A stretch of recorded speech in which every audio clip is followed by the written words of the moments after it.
Hey, empaths, good morning. It's me, the Alpha Empath, and I have one of my fellow coaches with me, Miss Tanisha Lee, with me today. And we're going to talk about politics a little bit today. Now, listen, I don't too much get involved with politics on my group, the Facebook page, the Evolution of Impact. I don't really get involved with politics. However, there was a post within our group, and you guys, y'all let us know. You let us know. You said we ain't feeling that shit. We ain't feeling it. So let me go ahead and address it. Listen, guys. I know if you are an empath, you are feeling a whole lot. There's a whole lot of energy that is going on. And empaths have a tendency to be spiritual snobs. We do. We do. And let me tell you what a spiritual snob is. It's a person that says, I am in this world, but I'm not of this world. So let me separate completely. That's what a spiritual snob is. Listen, empaths, be in this world, but not made from it. There's a difference. But you are here to help heal this world. So you can't isolate yourself and say, that's the bullshit that they got going on, and I don't have shit to do with this. I don't want to talk about politics. That's worldly shit. We got to stop being like that because it does affect us.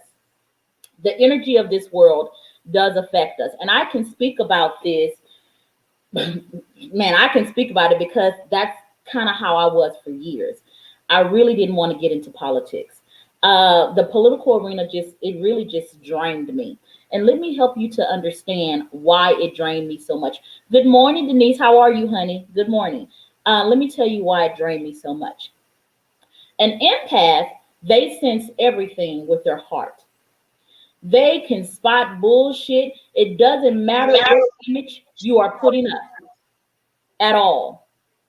They sense because their heart sends out an electromagnetic field that lets them know who the other person is. And when it comes to our political candidates, we are looking for heart. However, to run this nation, you need more than heart. You also need business acumen. You also need to understand how this world works. And if you are an empath and you say, hey, I want to be a politician, I want to be a leader, I advise empaths to get into politics because you won't allow your heart to die. Now, let's talk about what's going on right now. Let's talk about what's going on right now. And I haven't really posted my political views about our last president or our current president. Because to be honest with you, I haven't really seen that we've had many good choices. I haven't seen that. But for our last president, I didn't vote for him. However, I respected him. Good morning, everyone. Good morning. I respected him. And let me tell you why I respected him.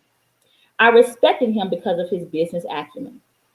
I respected him. Now, let me just be honest. This is just me. It does not have to be you. He was kind of gangster. And I kind of dig that shit. I ain't gonna lie about it, y'all. I kind of dig that shit. I'm kind of, y'all gonna talk about me because y'all know I'm an empath. I'm supposed to hate everything about him, but I don't hate nobody. I don't hate anybody because that brings my vibration down. I recognize the good in everybody, and I recognize the areas that they need to evolve in, just like I recognize the areas in myself that I need to evolve in. But I was digging that gangster shit in him. However, you can't be a gangster without an empathetic heart. You gotta have both in order to lead the people of this nation. And he didn't have the goddamn heart. And that's why I couldn't vote for him. And the things that he spewed out of his mouth let me know that he didn't have the heart. But just because you don't have the heart does not mean that I'm not going to respect what you do. What he did for this nation is he polarized this nation. He allowed everybody in this nation to see where everybody stands. He kind of drew a line in the middle, and that's what polarization is. He drew a line in the middle and said, decide which team you own. And I was able to see everybody that I thought was standing where I was standing, they actually jumped on the other side of the line. So I appreciate Trump for that. He allowed me to see who really wasn't supposed to be in my camp. I appreciate that. And only a man that acts gangster can do that kind of shit. So I appreciate that. But his views about women, nah, I wasn't really feeling that shit. His views about immigrants, I definitely wasn't feeling that shit because my empathetic heart would not allow me to do so. Here's the thing, you guys. We are one people.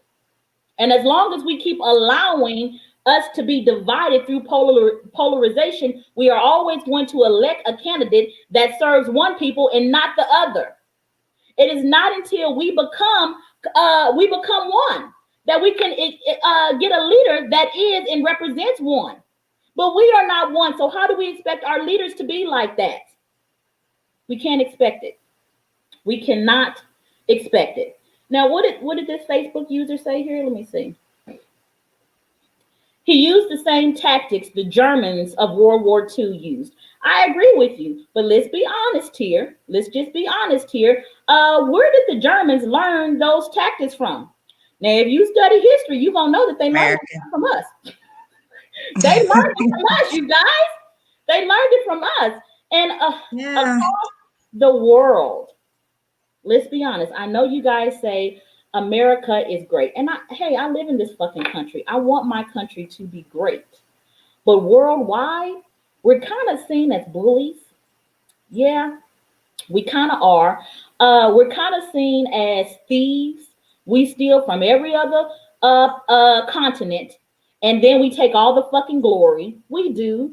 We are the only fucking nation that has ever dropped a nuclear bomb, and yet we all in somebody's backyard searching for nuclear bombs over there where they at, all up in their motherfucking business. That's what we do. And we grow the fuck up.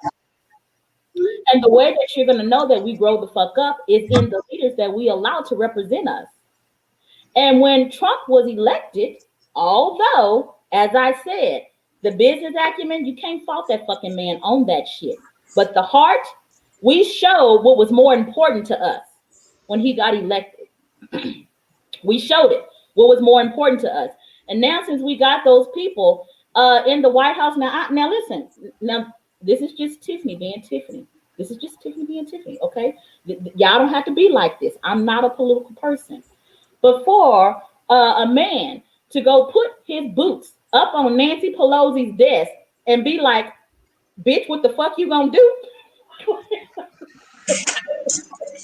Okay, I don't understand why y'all don't see how this shit is hilarious. It's fucking hilarious to me. Now, Tanisha shaking her head because she's probably thinking, we are not supposed to be acting like that. No, you know what? I was cracking up. You know I was like, look at the audacity. Audacity is at all-time high. Y'all know this shit is rampant. You can get audacity before you can get a sandwich. Now, why do you say audacity? Why do you say that? Because I say audacity because it's a privilege. Nobody else would have done that. Wait. What do you mean when you say privilege? Now we're getting a little bit into the polarization that Trump brought out. Absolutely, but not only is the polarization and the divide having to do with privilege, and I think I can do more than you. He showed us that you can be a man with charges of rape and all this other shit on you and still be president, as where for on our side it was you had to have this perfect man with no history, no background. You couldn't find a fart on him, and he had to be that type of person to be president. And then we get this one right after and says, look, I can be the most fucked up, I can grab him by the pussy and still be president. Okay, but let's talk about that. That's the polar shit that I see. And then I think that politics are hard for empaths because we're emotional, and that what you're seeing is people are too emotional with politics. Like they put emotions in there, and that's something that you shouldn't put emotion in my opinion. No, you should, because that's how we get leaders that have no fucking heart. That's fine if you're a leader, but when you're just somebody with an opinion and you're just somebody with your choice or your candidate, you take that emotion and you attack somebody. That's wrong.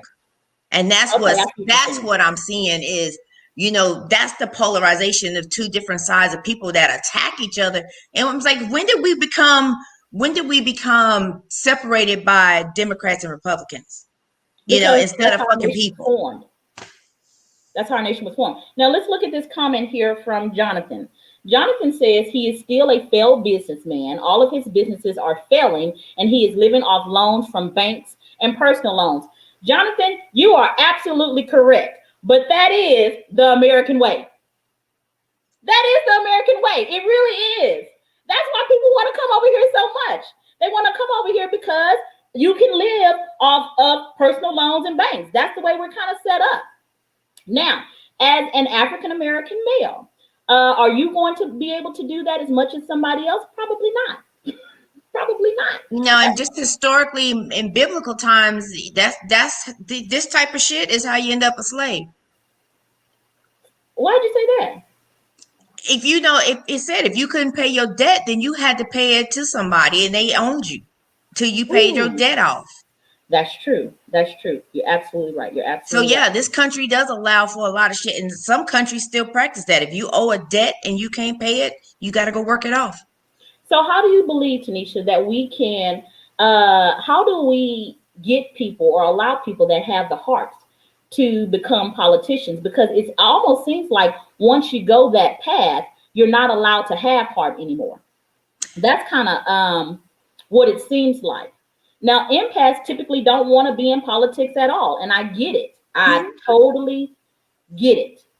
But we got to get more involved. Even if it's doing something as simple as influencing the people around us to vote for somebody that has the heart that we want, but also we can respect because they have the business acumen. We might want to change the way that our nation is, the heart that our nation has. But the way that we change the heart that our nation has is by changing the heart of ourselves.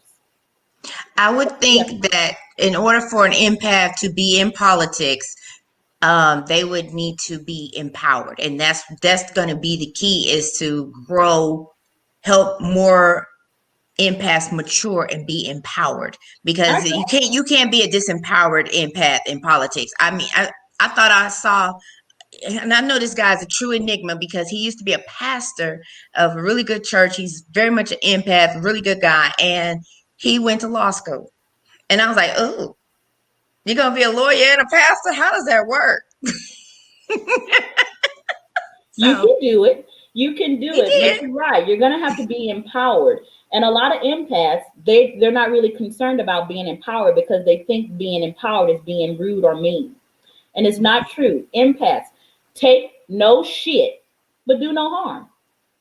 I am taking no shit, but I'm also not going to do harm.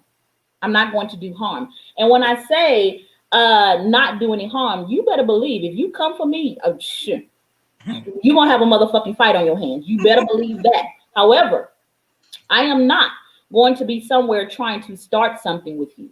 I'm not going to be doing that. I am going to consider, is there a road of peace first?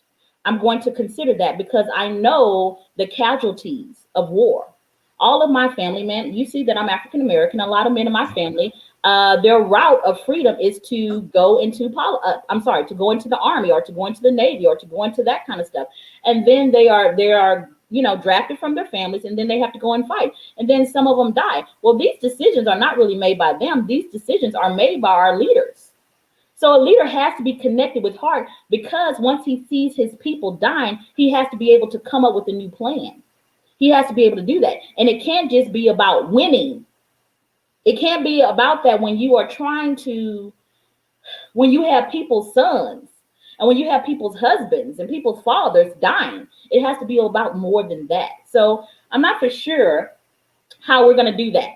I'm not for sure how we're going to do that. I just know that our leaders are a reflection of us. And if we want them to change, we got to fucking change. We got to change. So I love you guys. I love you guys. Believe me, in the Facebook group, The Evolution of Empath, we are not going to really be dealing with politics. So if you're posting political shit, I'm not going to approve your post. I'm not going to do that. But just know, if you are going to be a leader, and I'm a leader myself, Tanisha knows here, I will get bitches told in a heartbeat. I will get them told. but I will do it with love. Now I know you're saying, Tiffany, how in the fuck do you do that? It can be done because I do it. It can be done. You have to stay connected to your heart in order to correct people in love. And that's what our leaders need to do. I think a lot of them are just speaking, but there's no connection to the heart. I think they're just speaking words. But if you're an empath, you know the fucking difference. You know the difference. You know the difference. So I love you guys, and I will talk to you soon. Bye. Bye.